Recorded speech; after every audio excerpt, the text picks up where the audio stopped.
Sir, there's another ship coming in. It's the Enterprise.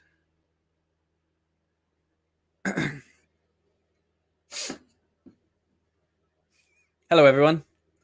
Don't mind me. I don't play with my Eagle Moss models. Hello. How is everybody doing? I hope you're doing well. Michael, aka the Trek Lad here, and welcome to day 2 of the epic, totally not depressing Picard rewatch. Thank you for joining me. Hello in the chat. I hope you're all doing good. Before I do get going, I do want to give a quick shout out to Chris Wickham for sending me this absolute iconic. Just look at it. It's so beautiful and it's heavy. It's heavy as shit. But I love it. He sent me a double whammy. I don't know why he sent me this stuff, but he sent me for some reason he also sent me the event. The Horizon, the Boomer courier ship from Enterprise. Okay. Thanks, Chris. Love you. Right. Episode 2, Maps and Legends. If you have an Amazon Prime account, you can watch with me. I've pinned the link to a watch party, so if you want to watch that on Amazon Prime with me. If you're watching in the States, obviously you'll have CBS All Access. If you're Starfleet boy, you will probably went and bought it. Yeah, okay. Yeah, so recap on the first night, the first episode. Remembrance. The first time I watched it, I really liked Remembrance. I didn't enjoy it so much yesterday, probably because I know where we're going to go. But I think visually the episode looks beautiful. Visually, Picard looks great. As I said last night, visually it looks great in the Earth-bound, in the Earth-based stuff. I think it kind of loses it a little bit when it goes to space, and it just becomes a bit of a mishmash of grey. Some of the dialogue yesterday didn't blow me away, but it's basically just basic bitch criticism. I'm going to be completely honest. I cannot remember anything from this episode with the exception of one moment which Prime gave away using it as its preview image. I'm sure you probably all know which one that is. So I don't know. I've completely forgotten this episode. I don't know what happens in it. So just to let you guys know the format, if you're here new tonight, I'm not going to have it on the screen because YouTube will find me. Well, not YouTube, but CBS will come find me. They'll send Patrick Stewart. He will find me and he will do all sorts of depraved stuff to me. And kind of want that, but I kind of don't because I want to continue to live stream. So I'll be watching it on Amazon Prime. Like I said, links in the chat if you want to come watch it with me. But if you have it, I'm going to do a countdown from 10 any minute now, and we're going to get this show on the road. If you want to chat, if you want to throw any stuff in the chat, I am looking at the chat as a sweet escape from Picard. I'm kidding. Starfleet boy, I don't think you were here yesterday. Welcome. I hope you're doing well. I look forward to debating some of these points with you. So shall we do this? Maps and Legends, episode 2. I've got a beer ready. I drank that whole bottle of wine last night. I'm hanging a bit, so I've got some water as well. It's also totally not a yeah, I know. That's why I've got it turned around. Just absolute blasphemy, right? Right, here we go. Let's watch this episode. I am also going to try really, really hard to be. I'm trying really hard to be on the fence here. If I see good stuff, I'll call it out. If I see bad stuff, I'll call it out. I'm trying to be impartial. I'm hoping that time is the healer. So here we go. Countdown from 10. So I will press. So I'll count down 10 to 1, and then I'll press play. So here we go. 10, 9, 8, 7, 6. 5, 4, 3, 2, 1, play. Oh yeah, are we going to get previously on? I need to. I'm watching the recap. I forgot a lot of stuff that happened last night.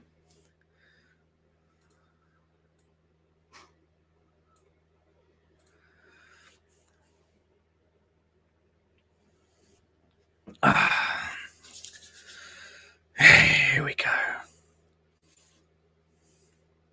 Oh, yeah. The dumbest Romulans of all time. Trying to knock someone out by putting a bag over their head. That's clever. Oh, Data. I miss Data.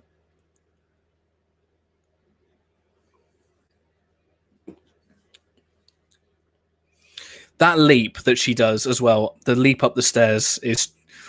I loved it. I loved it.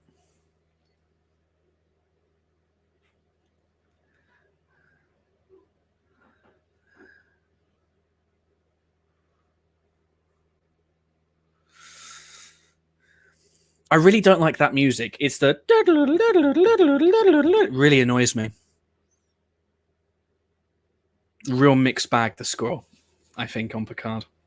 It's very insistent on you feeling a certain way. It's very heavy.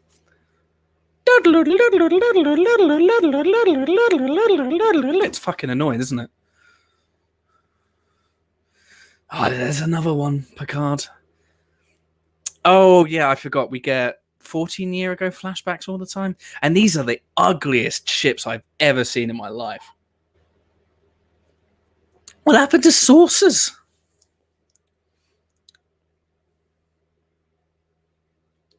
$14 years ago, 2385. Okay.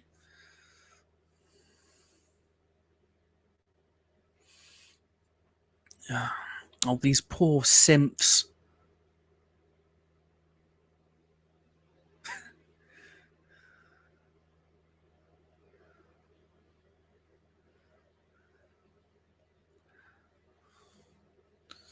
Be nicer to these plastic people.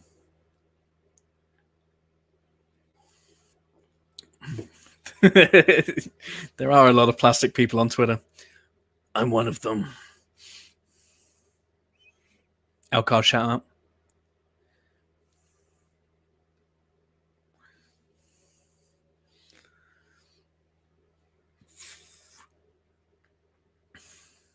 Hell yeah.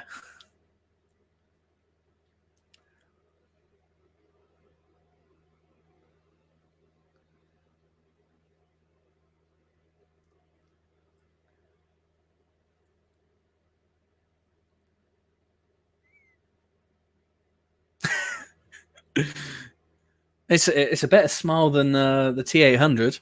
Let's be real. At least they got that right. Be nicer to those plastic people. We're supposed to be in the future. We're supposed to be sensitive to feelings of everything. That's what Gene would have wanted. Do like these visuals. Very clean. Not the most Trekkian. Bit generic, but, you know, it's okay. But it does make sense that these people would be, you know, these people aren't representing the Federation on ships. They're blue-collar workers. They're going to swear, they're going to cuss, and they're going to... Oh, shit, I forgot what happens here. Oh... But they're rough rednecks. They're gonna swear. They're gonna, you know, be prejudiced, and they're not going to be able to stop this plastic person from doing anything.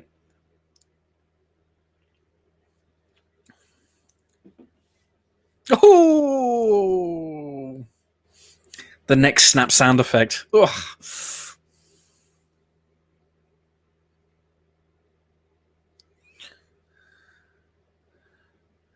Oh, so that might explain...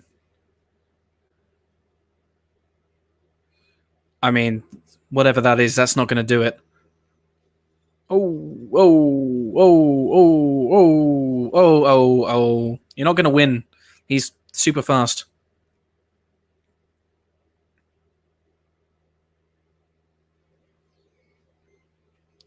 See, those scenes of just showing phaser fire, it doesn't match up with the explosions that Picard sees in his dream sequence, unless those orbital cannons are also firing, but... I mean, life wasn't that bad, man. Come on. All right, okay, so we're straight into the main credits.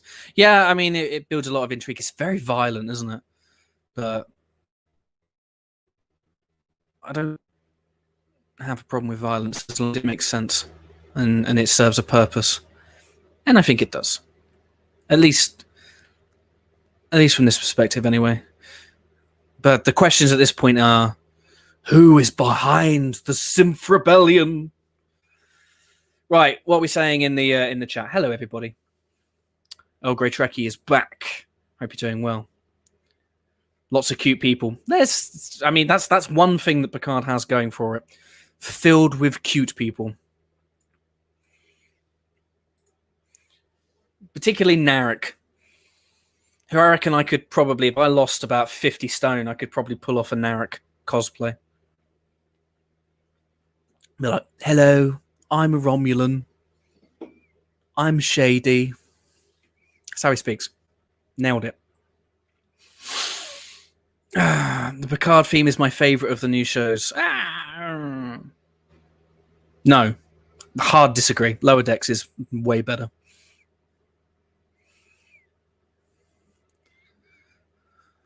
But it's your opinion. That's what counts. And I respect it. What accent is Harry's? It's almost like it's like a Swindon. It's like a Wiltshire. It's like it's hard to describe. It's like a southwest. Hello. I'm Narek. Hello, Blue. More Chateau Picard shots. Like that building. It's nice. Way better than the original chateau they had. I'm kind of glad there was a fire now. Again, showing the explosion that should have killed Picard in episode 1. And they didn't even take him to hospital. Why didn't they take him?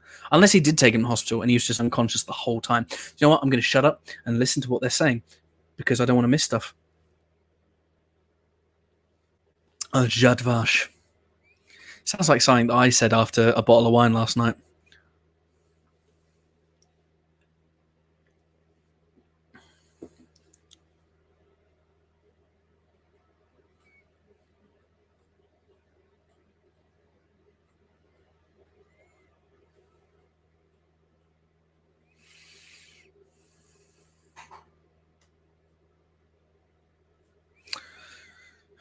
I really the Jadvash is it's just I don't like it. I don't really dig it.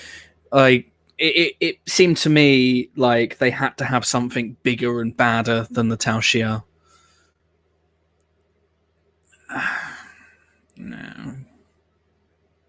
It's like JJ in The Force Awakens. He has to have something bigger than the Death Star. I dig that jumper that JR's wearing, though. Some good fashion.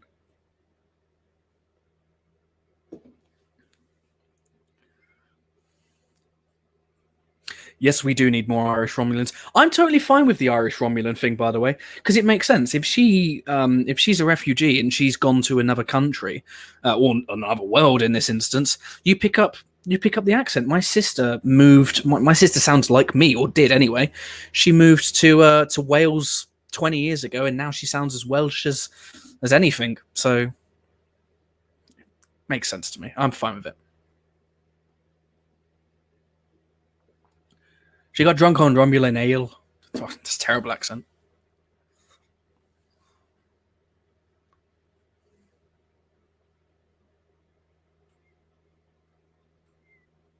I really hate this whole Romulans don't like AI as well. It's just bollocks. We already know, isn't it in The Defector, the episode The Defector, where the Defector tells Data that they have cyberneticists on Romulus. So, continuity.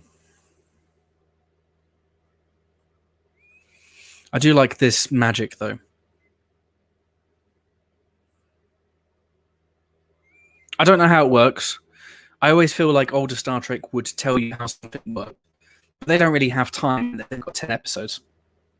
But you would imagine there would be like a life, there would be an echo, scattered molecules, maybe, and you could use a device to kind of go back in time. I don't know. Ah, there's the cheeky feckers. Cheeky feckers.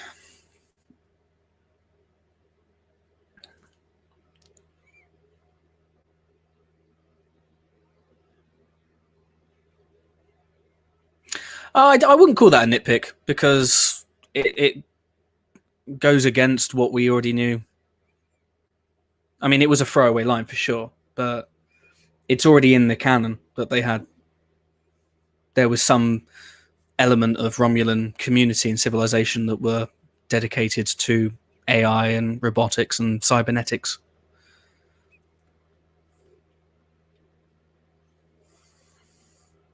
I hope we see. I hope we see them in season 2 as well. I really hate the fact that the show kind of discards them like 5 episodes in or 4 episodes in. They were really in. They were probably the most interesting aspect to the show, and the fact that they had to stay behind to just look after grapes. I mean, at least I mean, kill them off, which would then set Jean-Luc.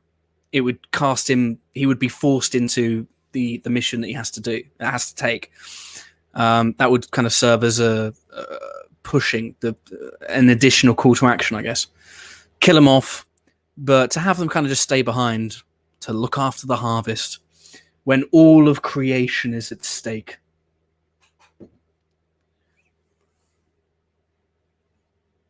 I like that desk.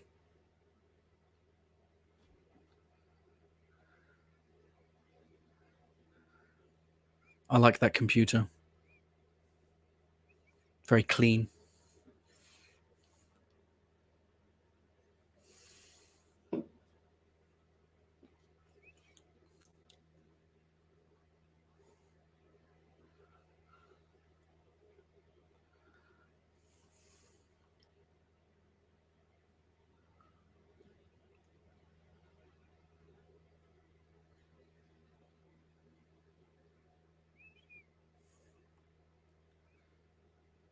Oh yeah, that pullover jumper sweater. That's I want it. It looks comfy.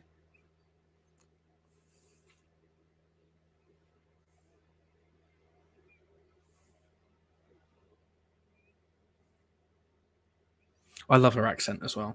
It's so easy to listen to.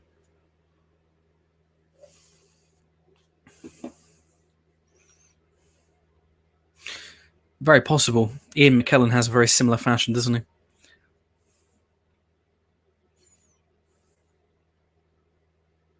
I quite like this scene. It's kind of deductive, Sherlocky. I don't like the revelation though. We're getting to it.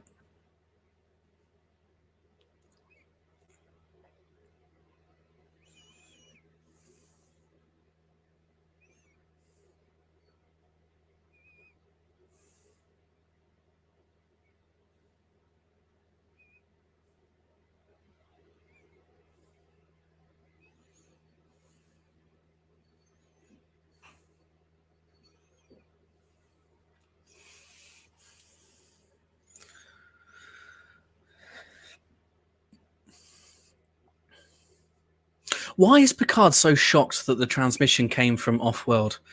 He served on a starship for 30 plus years. He's like, what? She's not on Earth. She's in outer space. Can they do that? Can they be somewhere else? It's like, yeah. Why? Surely his reaction should be steely resolve. Now I need to get a ship. Now I need to get back in the game. Instead of just being like,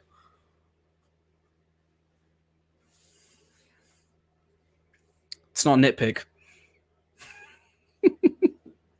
I'm up for a Sub Rosa table read. I'll be the candle. Beverly. I'm up for that.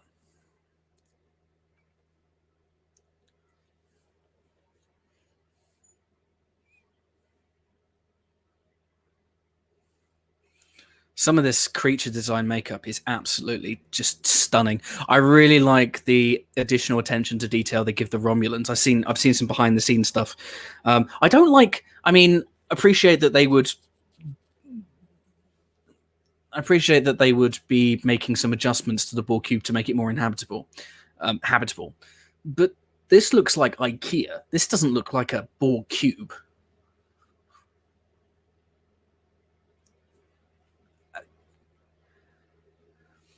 And when they're walking around the Borg cube, there doesn't seem to be much tech continuity. But I don't know. I can accept some of it.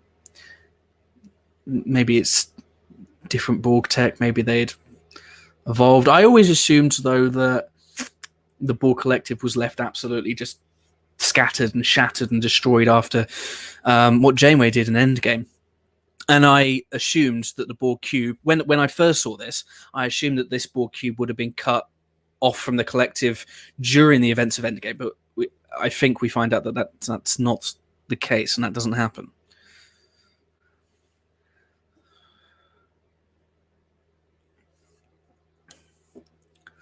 Hello, I'm Narek. They do hook up quite quick, don't they?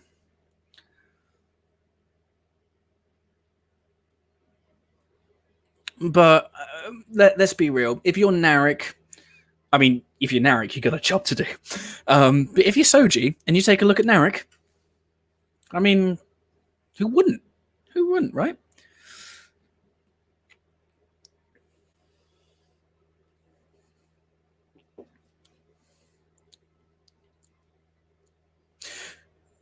But the way this is written makes it seem that they do intimately know each other when they've known each other for probably, let's say, a day, let's say a matter of hours. And the way they're touching each other is kind of more indicative of a long-term couple.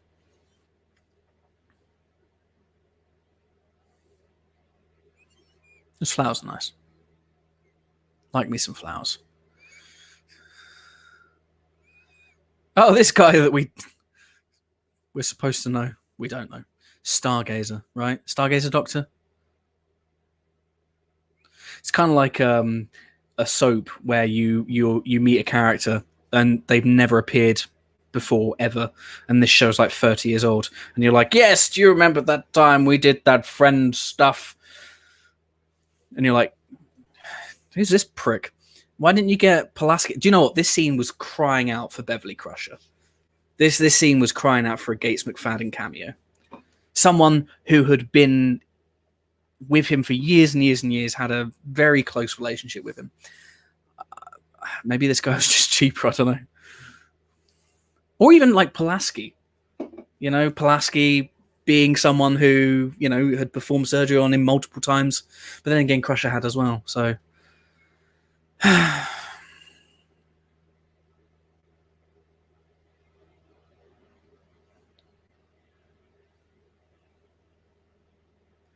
Yeah, I mean, there would have been... I'm sure they could have found a way to integrate her into the final episode, maybe. But, I mean, if they're thinking long-term storytelling, they could have introduced her in this scene, and then she could have been a more prominent part of Season 2. Feels to me like it robbed a woman of an opportunity to have a prominent part on this role, on this show. I obviously know that we had Seven and, you know, we had plenty of female characters, but, you know, get Crusher back, get the fanboys going, yeah. But no, we just get this old man that no one gives a shit about. The Doctor, not JR. We love JR.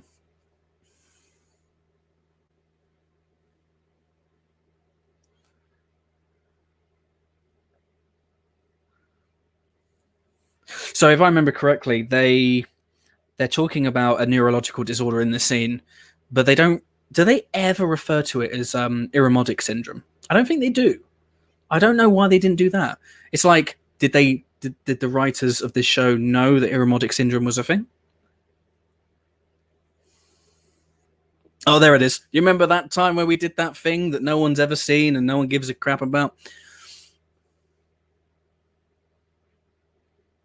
Yeah. Correct response. I quite like this. I do like the fact that Jean-Luc feels a fire and feels a need to go out there and do something that's right. I like that. I feel like he has the motivation to do it. It's been a bit muddled up until this point. Oh, here we go. Back to San Fran. Do they call it San Fran? I don't know. Oh, the Energizers really, like, because they're kind of like walking into each other. Can they materialize into each other? There's that same makeup from the Borg cube. What a coincidence. I'm not sure how I feel about those new uniforms. I don't like the cue in the music here. It's kind of like, you should be feeling nostalgic. Don't think about the story. Just remember the good old times. But that works though. I'm a sucker for nostalgia, you know.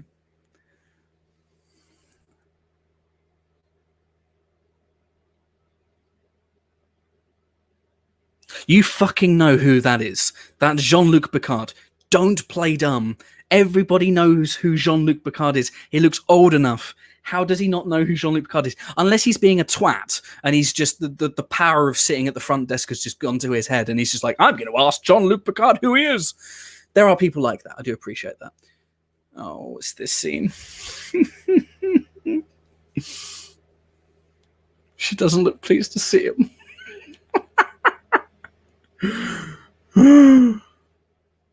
That Admiral's outfit, though, that Admiral's uniform is stellar. Absolutely beautiful.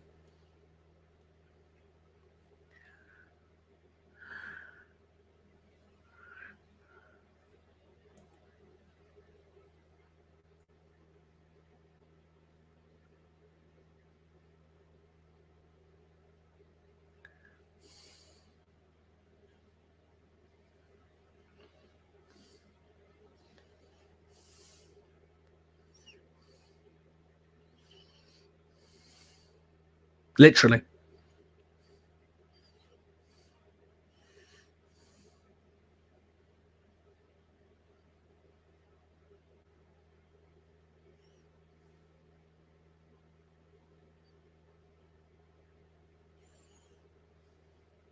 Again, you know, this should have been the Chev. This should have been the Chev because he's saying, I know we haven't always seen eye to eye. We don't know who this person is. So stop telling us stuff that we don't know. Or put a person that we know so we know there's history between the two. We know that these two have never seen eye to eye. Would Picard clash with every single Admiral ever? Seems unlikely. Here we go.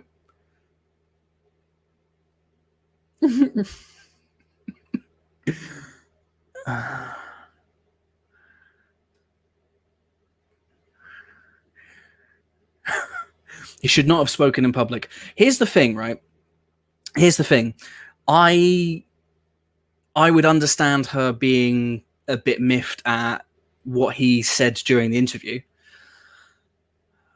But she's a Starfleet Admiral. And we've seen Admirals be to the point, be direct. I don't mind the swearing. It's not really about the swearing. It's not about the swearing. It's more, it's the tone, I think, that bothers me. It's the lack of professionalism and, yeah, like standing up and shouting at each other. This doesn't seem like behavior that you would get.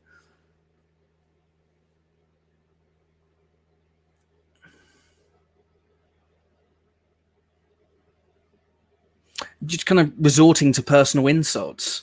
Desperate old man. I know a lot has changed in 20 years, but I mean, what has changed in the 20 years? And would you think that professionalism would slip like that? I don't know. It's very easy to write conflict into your drama. It's the easiest way to establish stakes in your drama, isn't it? You know, this is something that writers, when they were writing TNG, always struggled with, you know. How can you have conflict when everybody loves each other? But I guess you can still have conflict and have that respect there.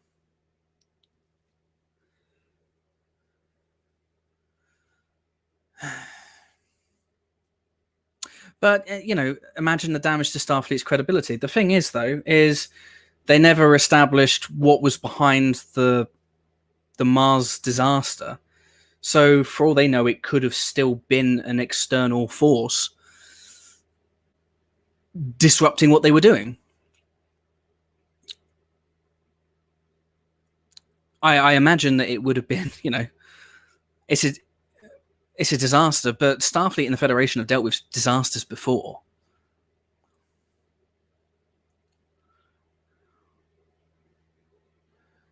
His eyebrows are on point. Incredible eyebrows.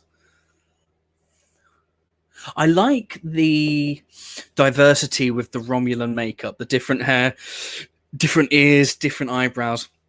It feels like they really made an effort to add humanistic, not humanistic, but you know how humans are different from human to human. And in TNG, or in Star Trek, we've always seen an alien looks like that, and that's all they ever looked like. I really feel like Discovery and Picard have made massive attempts to try and add that diversity to alien races. Maybe not diversity to community, if that makes sense, but the way they look, I love it.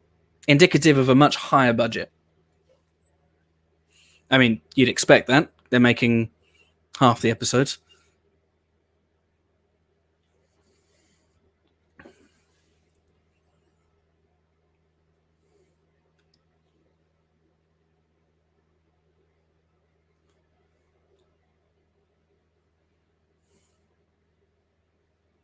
Do we ever see this character again after this?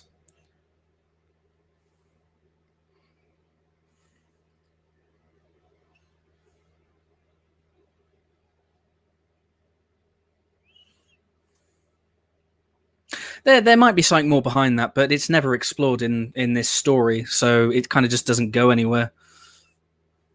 It's a redundancy.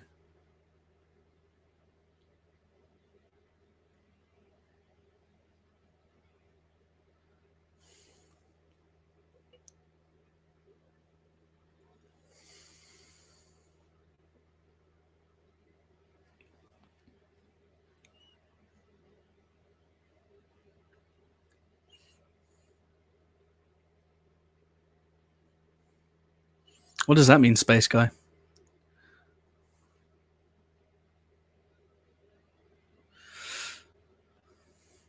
Oh, this scene.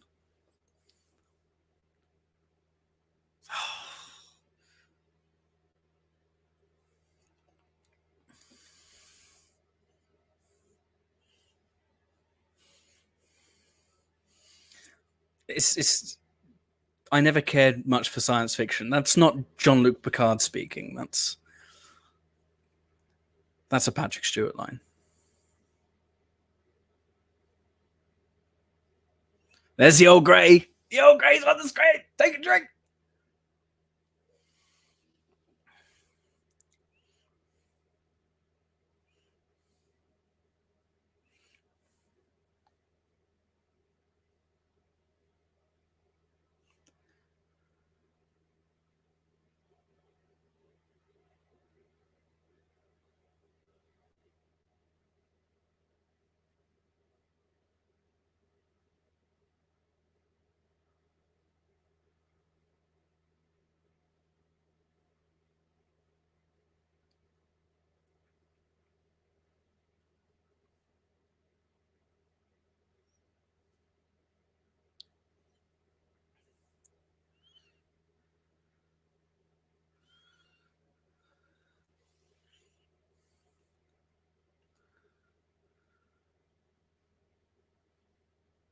I love the use of the word maven.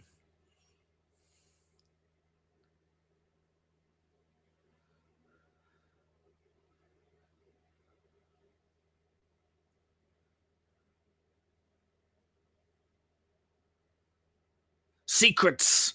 Secrets upon secrets upon secrets upon secrets. Secrets everywhere. Jadvash. There's a really strange camera filter. I don't know, but it looks like sometimes in certain shots that bits that shouldn't be out of focus are out of focus, particularly when he's pouring the tea. Go back and look at it. It looks really strange. It's hard to describe, but it looks weirdly out of focus. Like I'm going to see if I can spot it again. Nearly burped there. Excuse me.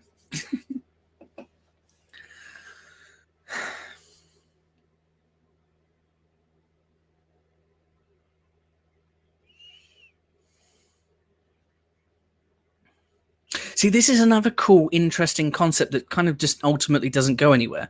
They're taking Borg components for commercial gain, for profit.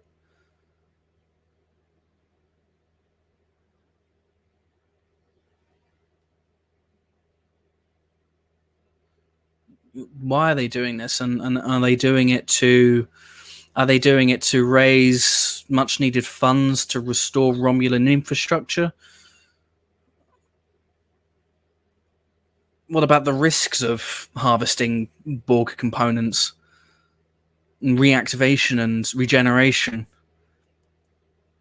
I really had this. I would have loved it if I thought that this was going to happen.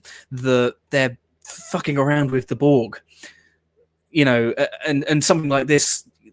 A nanoprobe would spill out and somehow get into somebody's drink, and that would just start this kind of horror show on the cube with the Borg regenerating and taking over, and basically that would take the Borg subplot that we're getting and create urgency and another headache for Picard to deal with.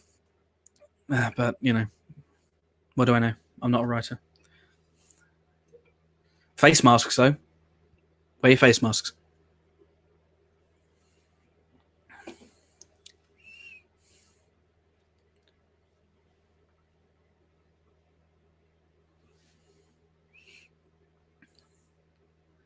Turtlenecks. I mean, I agree with you, Earl Grey. Picard's fashion sense. Yeah, I hope that I hope my fashion sense ages as well.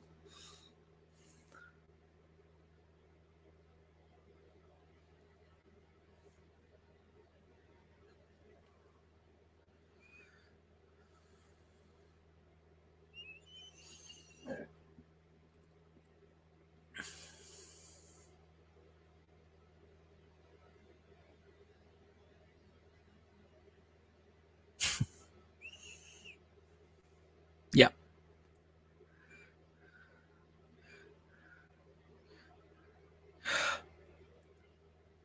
I would have, if I was doing that scene, I would have probably had a shot of the sky before he did that. Kind of like one last look at, looking over the vineyard, his life, how it could have been, looks at the stars, destiny, the future, then decides to go all in, tap the comm badge.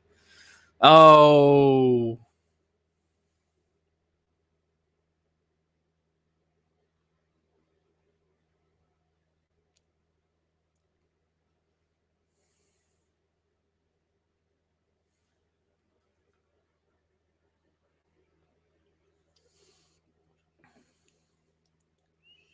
Wow, who wrote that line, Earl Grey? It's an amazing line.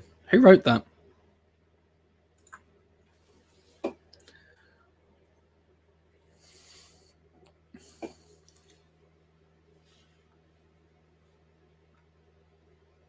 Is that part of the same poem? The Time is the Fire in Which We Burn? I'm trying to remember the name of the poet.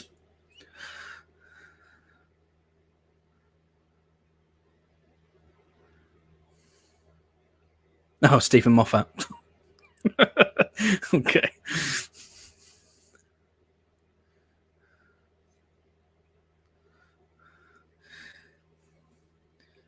It's a bit of an overused. Let's destroy the crockery in a state of shock. He's probably had that bloody cup for 25 years, and you just chucked it on the floor. That's why he didn't take you.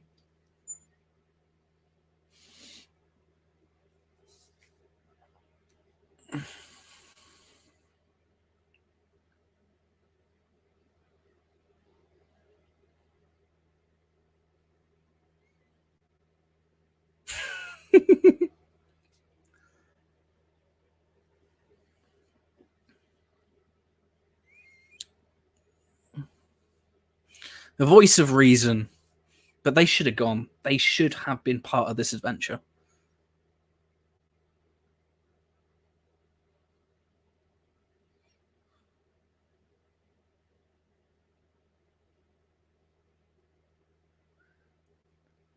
I already do some work with Trek culture on every so often, but thanks, Space Guy. Nice to meet you. I don't think I've seen you here before, but thank you very much for coming and saying hello. Unless I do know you, and if I do know you, I'm very sorry.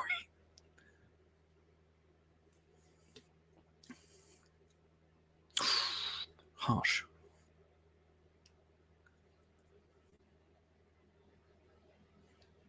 She didn't even clean up the rest of the bloody ceramics.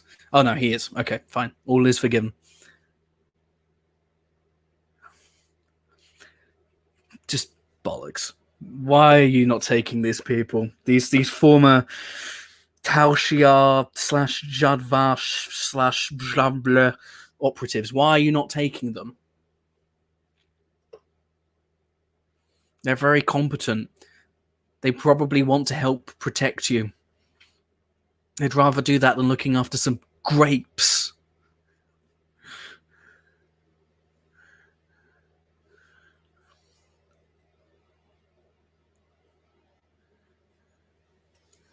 Such an Irish mum. Yeah, she's a good Irish mum. Good Romulan Irish mum.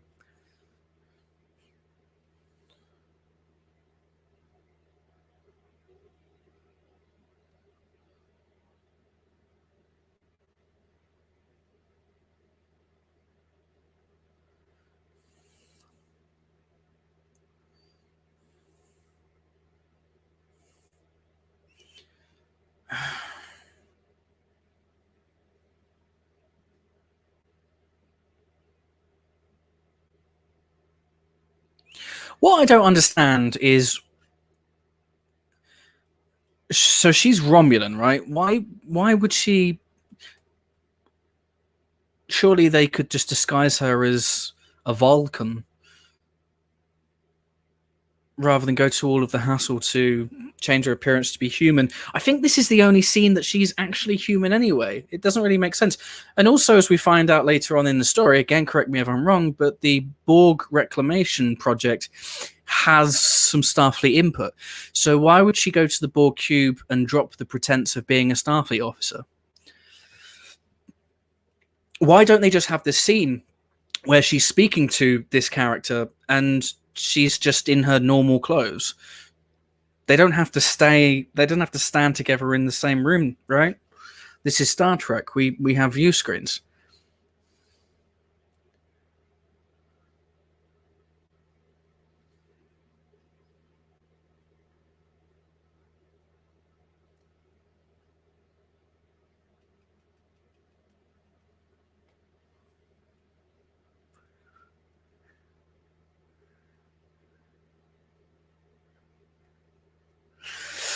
Do you like the Chateau Picard is reused as his La Serena Hawk headquarters? I mean, it's a good way to save money, isn't it? But I guess Picard isn't used to being in space, so he has to pretend that his office is still his house. I don't know. That might answer it for you.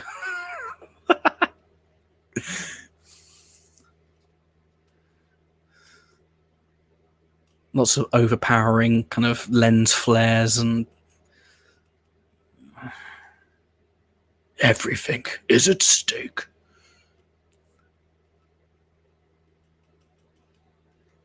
Vasquez rocks. Same shuttles from Discovery. I don't know why Rafi's so upset. That is prime real estate location. To be next to the Vasquez Rocks, I'd love to live there. I'd live there in a tent.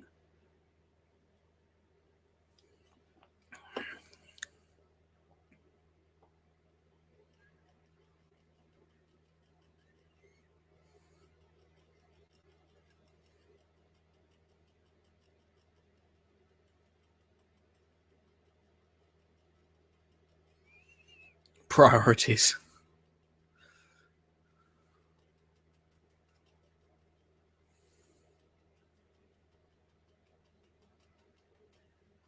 Angry person is angry.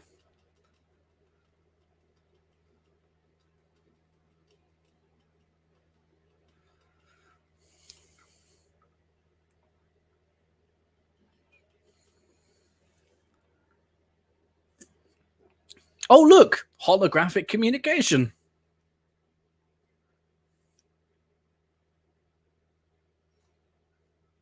It really bothers me that her pip is... Oh, it's fixed. This show had a budget of $8 million an episode. There we go. It's messed up again. How dare you? She's such a terrible villain. It's just half-dimensional. Evil. Cold evil. Game of Thrones evil.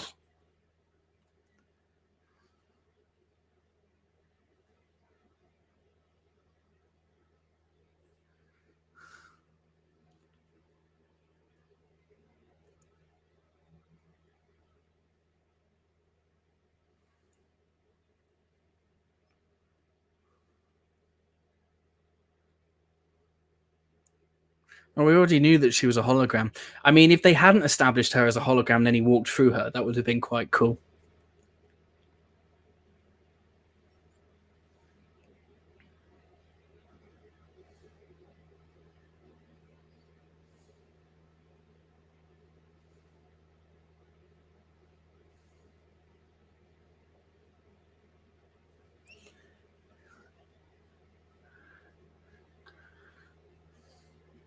I mean, you just try your approach anyway.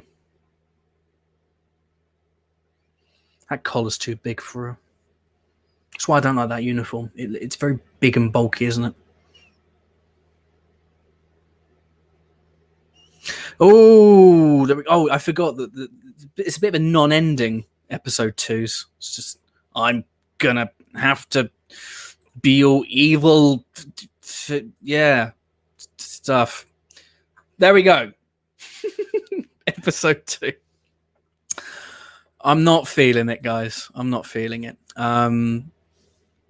It's not really. It doesn't seem to have improved for me. There's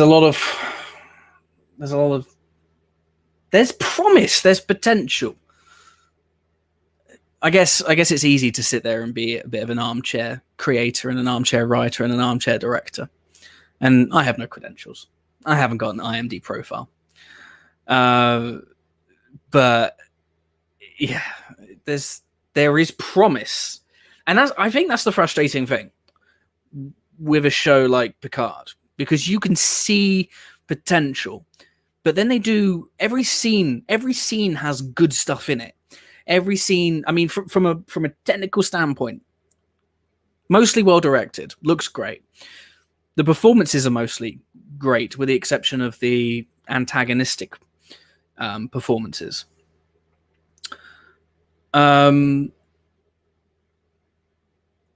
But every scene has good stuff in it, but every scene also has stuff that's just stupid in it. Stuff that's just not set up well or explained well or explained at all, or lines that don't seem in line with what you know. I will say that the scene with Clancy and Picard has aged quite well, because I'm over the whole sheer fucking hubris. I don't care. It's a meme at this point. It's more the tone that I have the issue with. It's just I think that if you're a high-ranking Starfleet official, give Picard a dressing down for sure. Be like, well, you know, why did you go and talk ill of us on a maybe don't say talk ill of us. You know, we're not in the Middle Ages. We're not in Braveheart. But, you know, maybe the conversation could have been like, you know, you waltz in here, you know, after trashing us, you know, why should we help you? Come to us with proof. That's the thing, I think. I think most of the Starfleet that we'd seen before would have been, where's your proof of this Romulan conspiracy? Where's your proof of this plot that could have galactic-wide consequences and put everybody in danger? But instead, she's just like, "Fuck you. I'm not gonna help you because I don't like you," and it seems very petty. So yeah, but there we go. Episode 2, Picard. There is a point where this show it will be very obvious when it gets to a point where I just really struggle to watch it. I think we all know what episode it is. I will say this: a lot of people that really don't like this show always criticize the pacing, and they go, it takes 3 episodes to leave Earth. I have no problem with the pacing of a show that wants to take its time to tell a story, as long as you get to the end and the payoff is worth all of the patience that's required. I don't think the payoff is worth all the patience that's required. And I do feel like the particular story that we get in season 1 could have probably been told in 8 episodes. Or if you really wanted to condense it and have a faster paced show. I'm not talking like, I don't know, crank pacing. You could potentially tell this story in 6 episodes if you really wanted to. But that's just my opinion. Be lovely to know what your opinions are. Let us know. And we're going to do this again tomorrow, 9:00 Sunday evening. We're going to be watching the 3rd episode. What's the 3rd episode called? Not Absolute Candor. What's it called, Starfleet Boy? What's episode 3 called? Maps and leaving the. Oh, end of the beginning. End has a beginning. End has a beginning? That sounds familiar.